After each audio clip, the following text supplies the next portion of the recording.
اکرموا اولادکم واحسنوا ادبکم، بچوں کی تربیت اس طرح سے، اس بہترین انداز پر ہونی چاہیے کہ وہ معاشرے کے لیے، وہ سوسائٹی کے لیے مثبت، نفع بخش اور فائدہ مند ثابت ہوں۔ ما نحل ولد ولدا من نحل افضل من ادب حسن، بہترین تعلیم و تربیت، اچھا ادب، اس سے بہتر کوئی ہدیہ، کوئی تحفہ نہیں جو ایک والد اپنے بچے کو دے سکے۔ ان الحمدللہ الذي بيده الملك وهو على كل شيء قدير، الذي خلق الموت والحياة ليبلوكم أيكم أحسن عملا وهو العزيز الغفور، وصلى الله تعالى على خير خلق محمد صلى الله عليه وسلم الذي أرسله الله تبارك وتعالى بالحق بشيرا ونذيرا وجعله سراجا منيرا. أما بعد، فقد قال الله تبارك وتعالى في القرآن المجيد: أعوذ بالله من الشيطان الرجيم، بسم الله الرحمن الرحيم. يا أيها الذين آمنوا قوا أنفسكم وأهليكم نارا وقودها الناس والحجارة. وقال الله تبارك وتعالى: والذين يقولون ربنا هب لنا من أزواجنا وذرياتنا قرة أعين لنا واجعلنا للمتقين إماما. وقال النبي صلى الله عليه وسلم: أكرموا أولادكم وأحسنوا أدبهم. وقال النبي صلى الله عليه وسلم: ما نحل والد ولدا من نحل أفضل من أدب حسن. وقال النبي صلى الله عليه وسلم: لأن يؤدب الرجل ولده خير له من أن يتصدق بصاع، أو كما قال عليه الصلاة والسلام. حاضرین گرامی، اس روئے زمین پر جتنے بھی جاندار پائے جاتے ہیں ان کے اندر اللہ تبارک و تعالیٰ نے فطری طور پر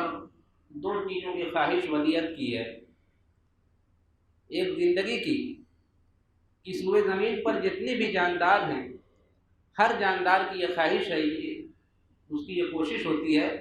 کہ وہ زیادہ سے زیادہ دنوں تک زندہ رہے، اس دنیا کی عیش و آشائش، اس کی نعمتوں سے لطف اندوز ہوتا رہے. اور دوسری فطری خواہش جو ہر جاندار کے اندر پائی جاتی ہے وہ ہے اولاد کی خواہش. ہر جاندار کی یہ خواہش ہوتی ہے کہ اس کی افزائش ہو، اس کی اولاد ہو جو اس دنیا کے اندر پھلے پھولے پروان چڑھے. یہ ہر جاندار کو اللہ تبارک و تعالیٰ نے فطری طور پر ودیعت کیا ہے. انسان جو اشرف المخلوقات ہے اس کے اندر اور جانداروں کے مقابلے میں یہ خواہش کچھ زیادہ ہی قوی ہوتی ہے. دیگر جاندار جو ہیں ہم دیکھتے ہیں کہ ان کا مقصد صرف یہ ہوتا ہے کہ وہ افزائش نسل کرتے ہیں اور پھر اپنے بچوں کو روزی حاصل کرنے کا طریقہ اور دشمنوں سے محفوظ ہونے کا، دشمنوں سے اپنے بچاؤ کی تدابیر جو فطری تدابیر ہیں اس کے سکھانے کا اہتمام کرتے ہیں. اس کے علاوہ وہ اپنے بچوں کی تعلیم و تربیت یا ان کی ترقی یا ان کی بہتری کے سلسلے میں اور کوئی کوشش نہیں کرتے. لیکن انسان جو اشرف المخلوقات ہے، جس کے بارے میں اللہ تبارک و تعالیٰ نے فرمایا کہ وَلَقَدْ كَرَّمْنَا بَنِي آدَمَ، دوسری جگہ فرمایا لَقَدْ خَلَقْنَا الْإِنسَانَ فِي أَحْسَنِ تَقْوِيمٍ. انسان کو اللہ تبارک و تعالیٰ نے عقل و فہم دیا ہے، بصیرت دی ہے، حکمت دی ہے، روحانیت جیسی عظیم نعمت عطا کی ہے. اسی وجہ سے انسان نہ صرف یہ کہ اپنے اولاد کی پرورش و پرداخت کرتا ہے بلکہ ان کی تعلیم و تربیت کا بھی اہتمام کرتا ہے. اور اس کے ساتھ ساتھ اس کی یہ کوشش ہوتی ہے کہ وہ روحانی طور پر اس طرح سے اس کی تربیت کرے کہ ایک بہترین سماج، ایک بہترین معاشرہ، ایک بہترین سوسائٹی تشکیل پائے. جانوروں کی صرف اپنی جسمانی زندگی ہے، جسمانی زندگی کے جو تقاضے ہیں ان تقاضوں کو پورا کر کے وہ مطمئن رہتے ہیں. لیکن انسان اپنی جسمانی زندگی کی ضروریات کے ساتھ ساتھ اپنی روحانی زندگی کی تکمیل کا بھی اہتمام کرتا ہے۔ ہم دیکھتے ہیں کہ اس دنیا کے اندر کتنے ہی ایسے انسان ہیں جنہیں اللہ تبارک و تعالیٰ نے دولت، آشائش، نعمت، ہر چیز عطا کی ہے، لیکن اس کے باوجود وہ بے چین رہتے ہیں۔ کہیں نہ کہیں انہیں اپنی زندگی کے اندر خلا محسوس ہوتا ہے۔ روحانی زندگی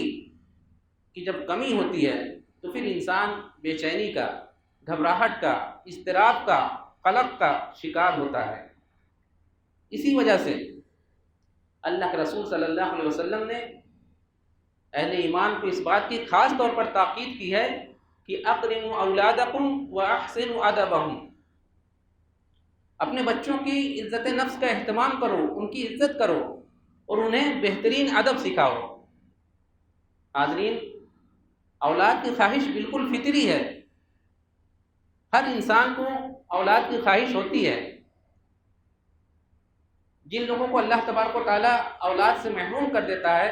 جیسا کہ قرآن کریم کی ایک آیت ہے، یَحَبُ لِمَن يَشَاءُ إِنَاثًا وَيَحَبُ لِمَن يَشَاءُ ذُكُورًا وَيَجْعَلُ مَن يَشَاءُ عَقِيمًا، کہ اولاد بھی اللہ تبارک و تعالیٰ کی نعمت ہے۔ اللہ تبارک و تعالیٰ جسے چاہتا ہے بیٹیاں عطا کرتا ہے، جسے چاہتا ہے بیٹا دیتا ہے، اور جسے چاہتا ہے بیٹا اور بیٹی دونوں سے محروم کر دیتا ہے۔ لہٰذا اگر اللہ تبارک و تعالیٰ نے اولاد سے نوازا ہے تو پھر اس کی بہترین تعلیم و تربیت یہ والدین کی ذمہ داری ہے۔ ہم اگر اپنے معاشرے کا جائزہ لیں تو ہم دیکھتے ہیں کہ ہمارے معاشرے کے اندر 3 طرح کے افراد پائے جاتے ہیں۔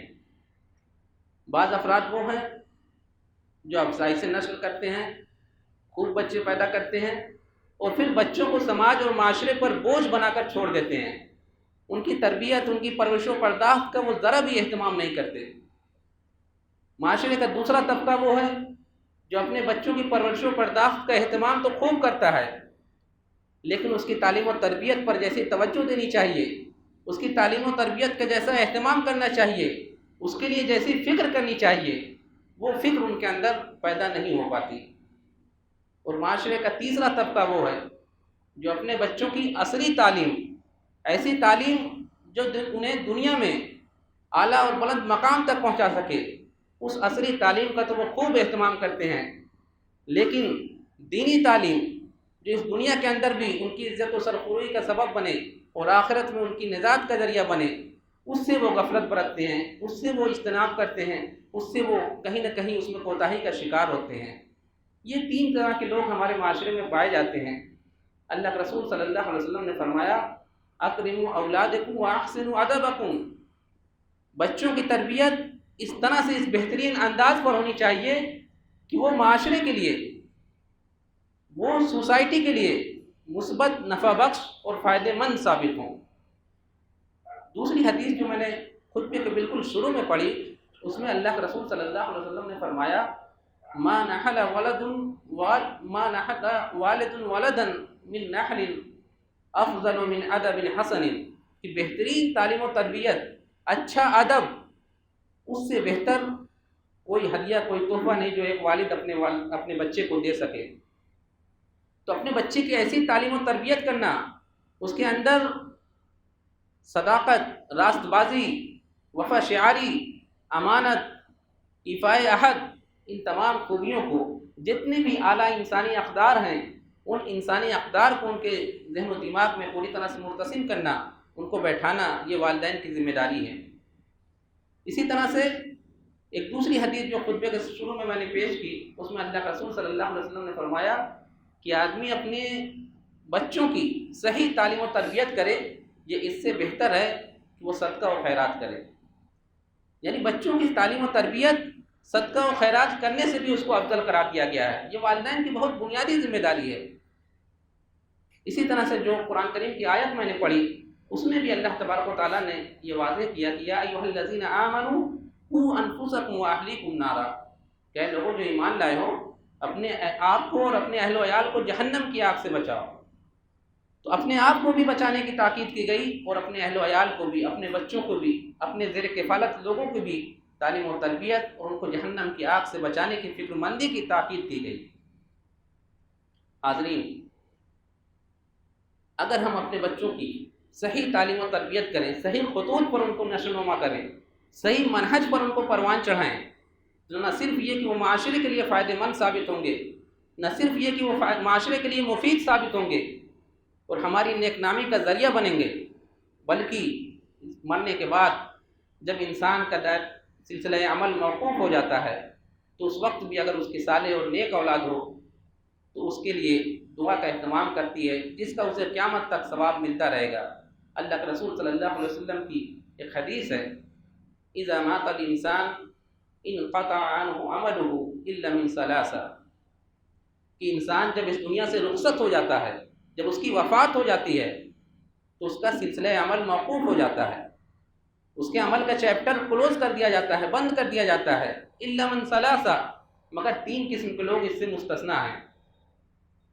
اللہ کے رسول صلی اللہ علیہ وسلم نے فرمایا کہ من صدقۃ جاریہ، انسان اپنی زندگی میں کوئی ایسا کام کر جائے صدقہ جاریہ کا جس کا اجر و ثواب اسے قیامت تک ملتا رہے، کہیں مسجد کی تعمیر کرا دے،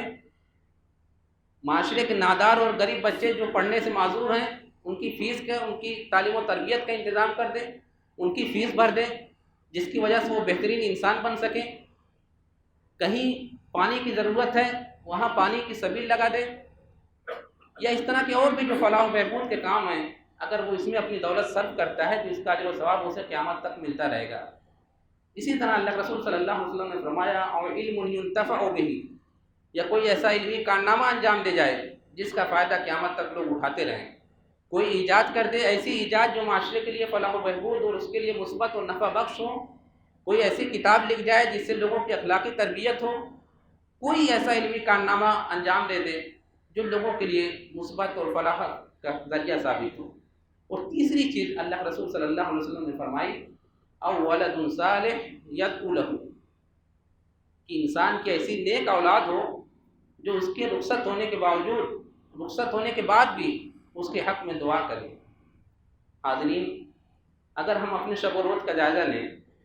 ہم میں سے ہر شخص غیر شعوری طور پر روز اپنے والدین کے لیے دعا کرتا ہے۔ ہم جو دعا پڑھتے ہیں ربنا اغفر لی ولوالدی وللمؤمنین، کہ اللہ میری مغفرت فرما دے، میرے والدین کی مغفرت فرما دے اور تمام مومنوں کی مغفرت فرما دے، یہ غیر شعوری طور پر ہم لوگ پڑھتے ہیں، لیکن اگر ہمارے اندر صالحیت ہوگی، ہمارے اندر تقویٰ ہوگا، ہمارے اندر خدا ترسی ہوگی تو ہم پورے شعور کے ساتھ اپنے والدین کے لیے دعاؤں کا اہتمام کریں گے، ان سے جو لغزشیں ہوئی ہیں اس کے لیے اللہ تبارک و تعالیٰ کے حضور روئیں گے، گڑگڑائیں گے اور اللہ کی جناب میں یہ دعا کریں گے کہ اللہ ان کی مغفرت فرما دے، انہیں معاف فرما دے، ان کے نام سے صدقہ و خیرات کرنے کی توفیق اللہ تبارک و تعالیٰ نیک اولاد کو دے گا جو ان کے لیے قیامت میں اجر عظیم کا باعث ہوگا۔ حاضرین، اگر ہم انبیاء کرام کی زندگی کا جائزہ لیں، حضرت ابراہیم علیہ السلام کے بارے میں ان کی وہ مشہور دعا ہے، ہم لوگ اکثر سنتے ہیں کہ حضرت اسماعیل علیہ السلام کے لیے جب انہوں نے دعا کی تو اس میں انہوں نے صالحین کا لفظ استعمال کیا کہ ربنا حب لنا من الصالحین، اے اللہ مجھے ایسا بیٹا عطا کر جو صالح ہو، جو نیک ہو، جو تمہارا اطاعت شعار اور تمہارا فرما بردار ہو۔ اسی طرح سے حضرت ابراہیم علیہ السلام کو جب چند باتوں میں آزمایا گیا، وَإِذِ ابْتَلَىٰ إِبْرَاهِيمَ رَبُّهُ بِكَلِمَاتٍ فَأَتَمَّهُنَّ قَالَ إِنِّي جَاعِلُكَ لِلنَّاسِ إِمَامًا قَالَ وَمِن ذُرِّيَّتِي قَالَ لَا يَنَالُ عَهْدِيَ الظَّالِمِينَ، جب انہیں امامت کا ملدہ سنایا گیا کہ میں تمہیں سارے عالم کا امام بناؤں گا، فوراً انہیں اپنی اولاد کی فکر لاحق ہوئی کہ میری اولاد کا کیا ہوگا۔ حضرت ابراہیم علیہ السلام نے فرمایا وَمِن ذُرِّيَّتِي، میری ذریت کا کیا ہوگا؟ اللہ تبارک و تعالیٰ نے فرمایا لا ینال عہد الظالمین۔ اسی طرح سے قرآن میں حضرت یعقوب علیہ السلام کا جہاں تذکرہ کیا گیا وہاں بھی اس پہلو کو اجاگر کیا گیا کہ قال یعقوب لبنیہ ما تعبدون من بعدی، کہ میرے بعد تم کس چیز کی عبادت کرو گے۔ جب ان کا وقت آخر آیا تو انہیں اس بات کی فکر لاحق ہوئی کہ میرے بعد میری اولاد کس چیز کی پرستش کرے گی، کس چیز کی عبادت کرے گی۔ اسی طرح سے قرآن کریم میں سورہ لقمان، ہم سب سورہ لقمان اکثر پڑھتے ہیں، لقمان علیہ السلام جو ایک مرد دانہ تھے، جو ایک حکیم تھے، انہوں نے اپنے بیٹے کو جو نصیحت کی، پوری نصیحت قرآن کریم نے بہت تفصیل سے نقل کی ہے کہ اولاد کی تربیت میں کن خطوط کو پیش نظر رکھنا چاہیے، اور کن کن چیزوں کو اولاد کی خاص طور پر تربیت کرنی چاہیے۔ حضرت لقمان علیہ السلام نے اپنے بیٹے کو نصیحت کرتے ہوئے جو سب سے پہلی وصیت کی، قال یا بنی لا تشرک باللہ ان الشرک لظلم عظیم۔ حاضرین، ہم کبھی تنہائی میں بیٹھ کر سوچیں کہ ہم میں سے ہر شخص اپنی اولاد کی عصری تعلیم و تربیت کی کتنی فکر کرتا ہے، کتنی کوشش، کتنے جتن کرتا ہے، ہر طرح سے اس کی پرورش و پرداخت کا اہتمام کرتا ہے، لیکن کیا اس کی روحانی تربیت، روحانی ارتقاء کی پرواہ بھی کرتا ہے؟ کیا ہم بھی کبھی بیٹھ کر تنہائی میں پورے اخلاص کے ساتھ اپنے بچے کو لے کر کبھی اسے اس بات کی تاکید کرتے ہیں کہ یا بنی لا تشرک باللہ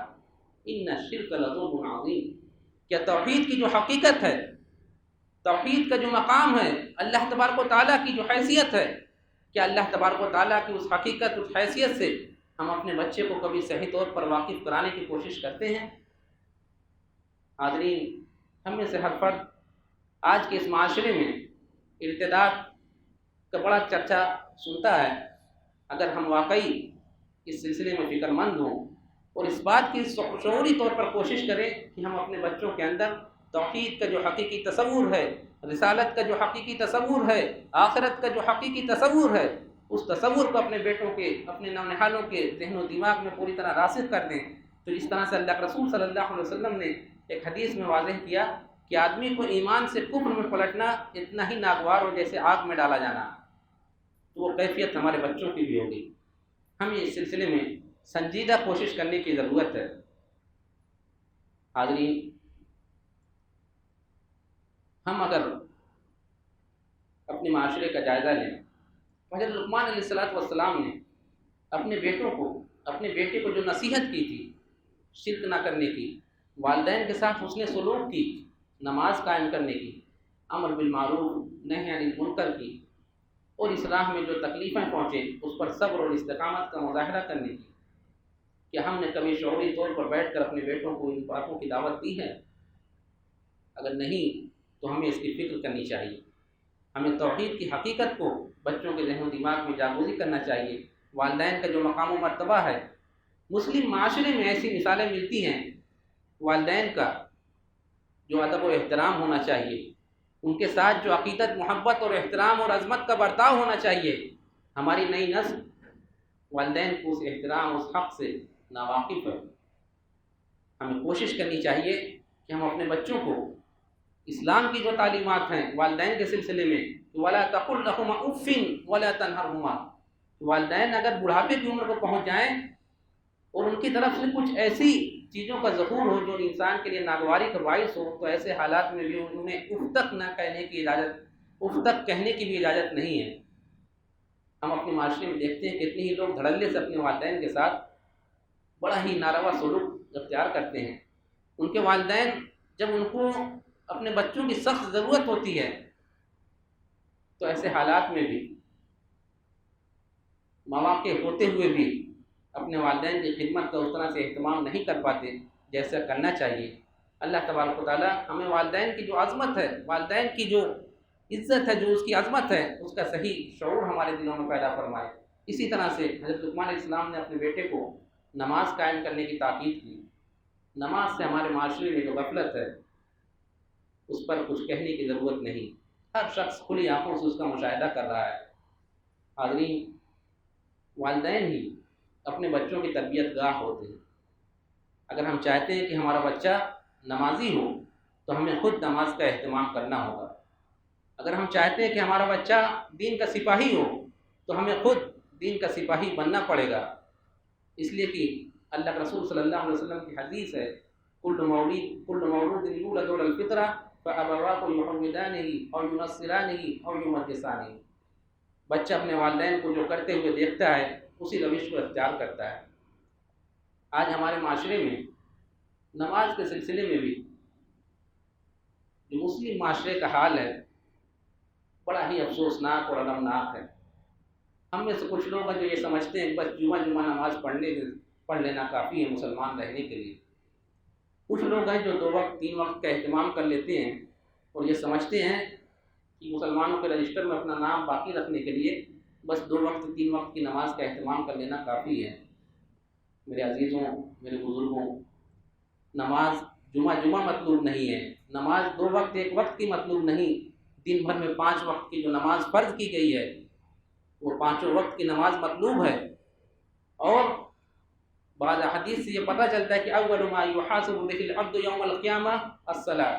کہ سب سے پہلے نماز کے سلسلے میں باز پرس کی جائے گی۔ حاضرین، آج کے جو حالات ہیں اس میں اس بات کی سخت ضرورت ہے کہ ہم اپنے بچوں کی تعلیم و تربیت کی فکر کریں، ان کے اندر توحید کی حقیقت کو جاگزی کریں، اور ان کی جو اعلیٰ انسانی اقدار ہیں، جو اعلیٰ انسانی اخلاقیات ہیں، ان نہج پر اپنے بچوں کی تربیت کی کوشش کریں۔ اللہ تبارک و تعالیٰ سے دعا ہے کہ اللہ تبارک و تعالیٰ ہمیں بچوں کو صحیح سمت پر اسلامی تعلیمات کے مطابق ان کی تعلیم، ان کی تربیت اور ان کی اعلیٰ اخلاقی اقدار کو ان کے ذہن و دماغ میں جاگزی کرنے کی توفیق عطا فرمائے۔ آمین۔ اقول قولی ھذا واستغفر اللہ لی ولکم ولسائر المسلمین فاستغفروہ انہ ھو الغفور الرحیم۔